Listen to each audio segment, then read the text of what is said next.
मेरे से तेज है गाने में। तू मेरे से तेज है, तू ज्यादा तेज है तेरे ज्यादा फॉलोवर है। तो कंपटीशन करेगा? करेगा, कर ले। हेलो गाइस, बताना तेरे लिए ये है और मेरे लिए भी। ठीक। जो बढ़िया गाएगा उसके लिए कमेंट करना। चल गा।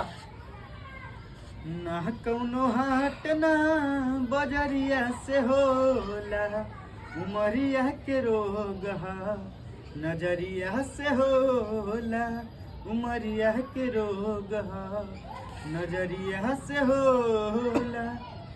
समझे न पवनी तोहर असली इरादा, रुपवा के जाल में भुला गई दादा।